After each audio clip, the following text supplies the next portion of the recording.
उफ, एक तो ये बकरा हर वक्त मैं करता है। अरे अरे अरे अरे अरे वो मेरा बकरा है, मुझे पसंद करता है, मैं उसे पसंद करता हूँ, वो मुझे बुला रहा है। हाँ लेकिन ये बकरा इधर है क्यों? आपा, ये मेरा सदका देने के लिए मंगवाया गया था। वैसे ये तो एक इंडस्ट्री है, काम ये मदारियों वाला है, टुकटुकी, बंदर, बकरा और मदारी। आप लोग कितने फनी हैं सब लोग। इसको कहते हैं टैलेंटेड होना। मुझे पूरी उम्मीद है आप लोग सब मिल के ना मेरी बहनों को और इस घर को ठीक कर देंगे।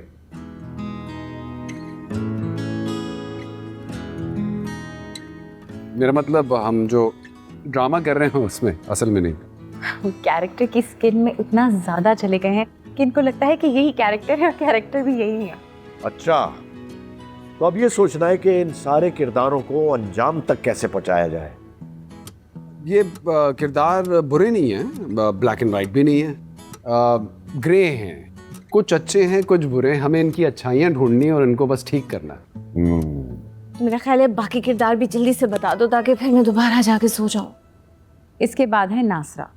नासरा इतनी समझदार और इतनी होशियार है कि उसकी समझ मुझे भी नहीं आती कभी कभी। उसने पढ़ाई भी सिर्फ इसलिए की है ताकि बहनों पे हेकड़ी जमा सके।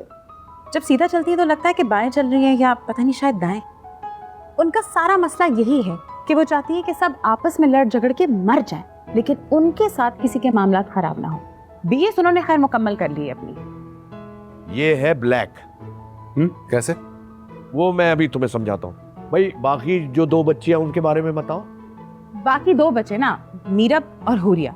अब मीरब जो है वो बहुत ही टॉमबॉय और खलंडरी किस्म की बच्ची है और हुरिया बिल्कुल उसके पीछे पीछे उसके साये की तरह। उसकी खुद की कोई पर्सनैलिटी नहीं है। माँ बाप के फौत होने के बाद मीरब और ज़्यादा बदतमीज़ और ज़्यादा खलंडरी हो गई है। उसको कंट्रोल करना बहुत मुश्किल हो जाता है।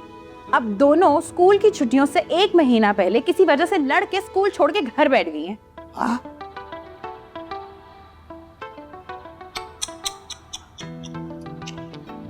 Oh my God. बहू घर आई और बेटा बन गया काट का उल्लू और तार लगा लंगूर। वो तो सारा दिन सेले लूटती, कमेटियां डालती, घर घर की खबरें लेती और मैं घर पे बर्तन धो, फर्श धो, कपड़े धो, ये धो वो धो। खर्च हो गई मैं। फिर आपने फैसला किया कि बहू से बदला लेंगी? अरे बदला क्या लेना नासरा बेबी, बेटे की शादी होनी थी हो गई, बहू ने घर आना था आ गई। उसको घर में मैं फालतू पड़ी मिल गई, हट्टी कट्टी मोटी ताजी। उसने मेरे साथ वही किया जो सब करते। गलती मेरी अपनी थी। कैसी गलती? अब ये गलती ना कि उसके हाथों इस्तेमाल नहीं होना चाहिए था मुझे। इसी गलती को सुधारने के लिए मैंने सोचा दूसरी शादी कर लूं।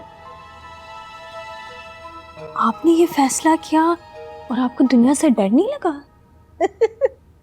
सबिया बीवी, दरअसल दुनिया मेरे साथ बर्तन और कपड़े नहीं धुलवाती थी। मैं बाजार तो हट्टी कट्टी फिट लगती हूँ, लेकिन सारी उम्र हो गई ना यही काम करते हुए, बोर हो गई थी। अब दुनिया को क्या दिलचस्पी किसी की बोरियत में। आपने कभी किसी दरमियानी उम्र की बेवा औरत को इसलिए शादी करते देखा है कि वो अकेले रह रहे के बोर हो गई हो? नहीं।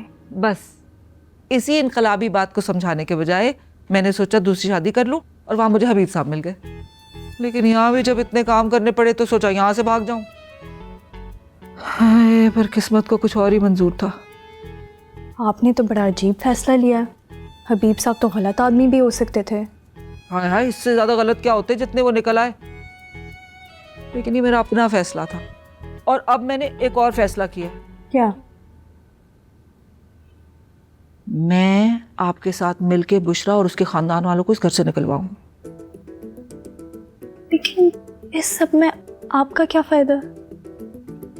आप लोगों के काम मैं कर लूंगी, लेकिन आपको एक बात बताऊं, ये जो हम कम आमदन वाले लोग होते हैं ना, हमें अपने ही तबके के लोगों को बॉस तस्लीम करते हैं ना मौत आती है तो आप सच्ची वैसे बहुत ज्यादा। ये बशीर समोसों वाले और इसकी बहनों की चाकरी नहीं होती मुझसे। लेकिन आप हमारी क्या मदद करेंगी? आपकी तो टांग टूटी हुई है। हल्की सी बोझ है। ये तो हबीब साहब ने कहा था घर में जगह जगह ट्रैप लगे हुए, व्हील चेयर में महफूज हो। वाह वाह, यानी यहाँ तो हर आदमी झूठा है। डन हो गया। आप हमारे साथ मिलकर भाई बशीर समोसों वालों को यहाँ से भगाएंगी। Turn commander. अरे आप तो ज़हनी तौर पर मीरब शिकती हैं। वही तो, वरना तो यहाँ क्या कर रही होती, घर बैठी बहू से ना लड़ रही होती। मैंने सोचा लड़ाई करनी है तो ज़रा बड़ी जंग लड़ी जाए।